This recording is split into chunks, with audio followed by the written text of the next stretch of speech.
Welcome to Strategy Saturday. I'm Charles Carillo, and today we're going to be discussing why do people invest into real estate. There are so many obvious reasons to consider investing into real estate. Owning a physical asset, saving money, if your mortgage was comparable to what you're paying in rent. Also tax benefits, mainly being that capital gains taxed at 15 and 20% is usually considerably less for this person than your ordinary income rate. But today we're going to look at some less obvious but equally important reasons to consider allocating a portion of your capital into the asset class that's created 90% of millionaires over the last 2 centuries. So compare the returns to the stock market. The U.S. stock market, as defined by the S&P 500 index, has historically returned just over 9% from 1825 to 2019. Since 1940, the median home value in the United States has increased at an annualized rate of 5.5%.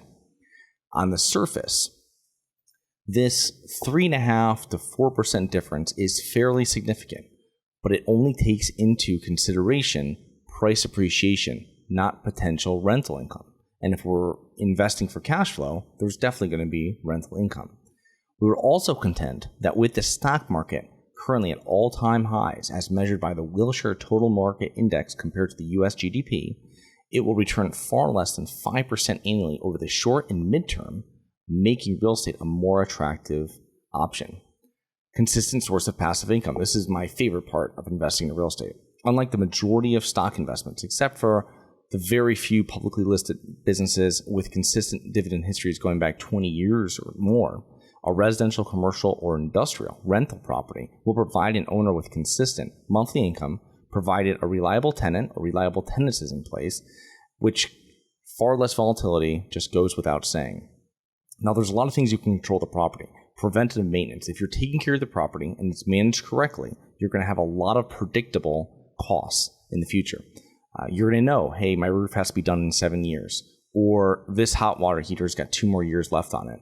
When you're doing this, you can put away the correct amount of money every month, and that allows for you to still have consistent income. And then when those large CapEx items come up, capital expenditure items come up, you're able to have the money from your reserve to pay for them. Another great point is a long-term investment. This is also another one of my favorites. And most people find this as a negative. You're not liquid, it's not a liquid asset, and there's ways of getting money out of real estate pretty quickly, and you can do that by refinancing it, which is probably the easiest and best since it's tax-free. But if you're purchasing a property and you can't sell it right away, it removes a lot of emotion from it, because if you're to sell a property, it takes time. And in a normal market, it might take 30, 60, 90 days, right? 3 months almost maybe to sell a property from the time that you listed to actually getting money in hand. So in that time of preparing for that, there is a lot of emotions can be put on the sidelines, and it allows you to kind of stay focused on what your plan was from before. Also knowing that when you're going into real estate investing, that it is 5, 7, 10 years. Now, obviously, there's some people that do on a much shorter term than that. What we do here at Harborside Partners is we're buying for cash flow, and we're buying for property appreciation once we've added value. So it's really important to put your blinders on, since there's no daily ticker symbol to check out, and you don't know exactly if your property's gone up or down. Real estate takes away all that emotion from your investing. The other reasons that we like is leverage. As you build up equity in your property, an equity line of credit can be used to acquire other income-generating properties. However, we would be careful of this, because over-leverage can leave you vulnerable, and in a worse case scenario if having none at all. So it's much better to, when you're using leverage can be used as a benefit, but it can also be very dangerous if used incorrectly. It's a tangible physical asset, as we said before.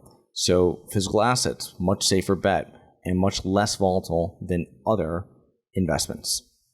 Real estate gains are deferrable. So this is very important. With real estate, there's tons of tax deferment options between all the depreciation, and then between this one, the 1031 exchange.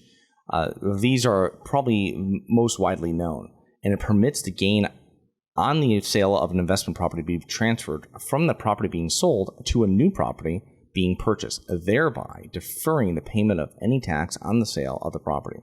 This is extremely important. It's also important that you need to have professionals that have done this before when you're planning on doing it, but it just shows what is possible with investing in real estate and why people invest in real estate when you're comparing it to other asset classes available today.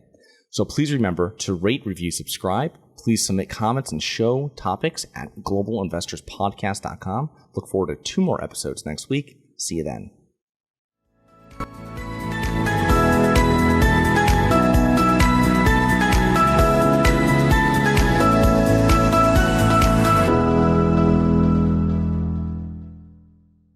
Nothing in this episode should be considered specific, personal, or professional advice. Any investment opportunities mentioned on this podcast are limited to accredited investors. Any investments will only be made with proper disclosure, subscription documentation, and are subject to all applicable laws. Please consult an appropriate tax, legal, real estate, financial, or business professional for individualized advice. Opinions of guests are their own. Information is not guaranteed. All investment strategies have the potential for profit or loss. The host is operating on behalf of Syndication Superstars, LLC exclusively.